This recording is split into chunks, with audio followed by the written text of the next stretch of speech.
Alors, bonjour, bonjour. Quand je mets le fluo, c'est-à-dire que c'est très important. Dernier petit détail sur le plateau du CDR. J'espère que vous allez bien. Bon, dernier petit détail sur le plateau du CDR avant que demain on récapitule. Voilà. Alors, de quoi vous avez remarqué que c'est bizarre. Vous avez remarqué sûrement parce que vous suivez bien. Parfois, dans le plateau du CDR, on découvre les matzot. Parfois, on les couvre. Et puis après, on les découvre. Moi, quand j'étais petit, je trouvais ça étonnant. C'est un acte, on ne comprenait pas très bien. Et ça a l'air magique. Hein? Et ben, c'est un peu magique. Je vais vous expliquer pourquoi. Euh, euh, à quel moment on fait ça? À quel moment? Vous avez remarqué? Si, vous avez remarqué, rappelez-vous, à quel moment on découvre les matzot, on recouvre les matzot? Eh bien, chaque fois qu'on prend son verre de vin à la main, ça c'est du café, mais qu'on prend le verre de vin à la main, on couvre les matzot. Et chaque fois qu'on repose le verre de vin, on découvre les matzot. Ben, c'est étrange, hein. euh, on le dit au moment du kiddush, on couvre les matzot, puis après on les découvre, puis après quand on dit Vei chez Hamda, qu'on veut louanger Hachem qui nous a toujours protégés pendant les exils, on prend son verre de vin, hop, on couvre les matzot. Ouais. Et puis à la fin, quand on fait le Hallel, hop, les matzot étaient découvertes, on les recouvre. C'est étrange, hein. Mais la raison en est, c'est marqué dans le Shulchan Aruch, très simplement, ben, c'est comme Shabbat. Quand on fait Kiddush, vous avez remarqué, ben, on couvre les matzot, les halot là-bas. Ben, la raison en est tout simplement pour pas faire honte au pain. Oui, pour pas que le pain voit la honte qu'on lui préfère le vin momentanément. Faut pas qu'il ait honte. C'est bizarre, hein? Ah, ça... Je vais vous expliquer. Je vais vous expliquer. Le pain n'a pas honte.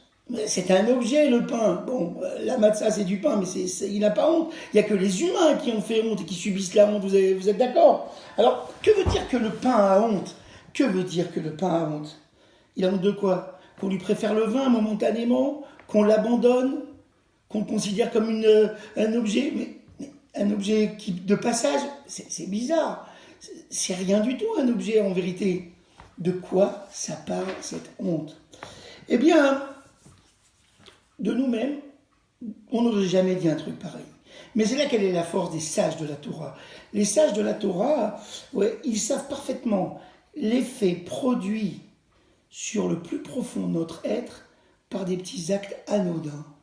Eh oui, parce que vous pensez bien que ne pas faire honte au pain, c'est pas ça qui est recherché. Ce qui est recherché, c'est que ces petits actes-là travaillent au plus profond de nous, dans des espaces qu'on ne peut pas atteindre toujours, eh bien, pour ne pas faire honte aux humains. Eh oui. Parce qu'il y a des aptitudes que nous n'arriverons pas à travailler par l'étude, par la discussion, par la compréhension. Bien sûr qu'il faut étudier et tout, mais c'est là le secret des mitzvot. Le secret des mitzvot sont des petites actions fermées, pas toujours très explicites, parfois très très fermées, parfois très claires, mais leur répétitivité, elle agit à notre insu, au fond de nous-mêmes, dans des espaces qu'on ne peut pas toujours atteindre par la parole, pour nous transformer.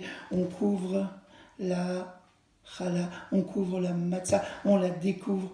Et tout ceci nous donne une sorte de personnalité qui fait attention de ne pas faire des choix entre les personnes, de ne pas faire honte à un tel et à un tel. Ça ne vient pas naturellement.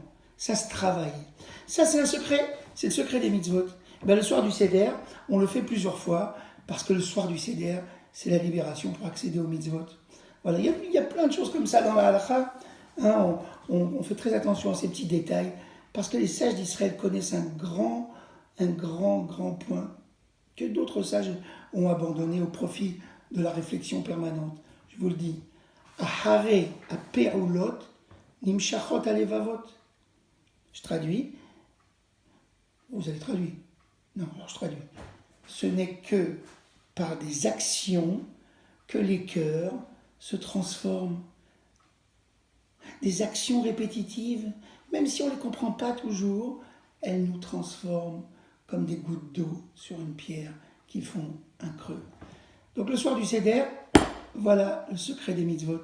Allez, j'ai mis le fluo parce que c'est très important ça. Hein. Demain, on récapitule tout ce qu'on a vu. Bonne journée.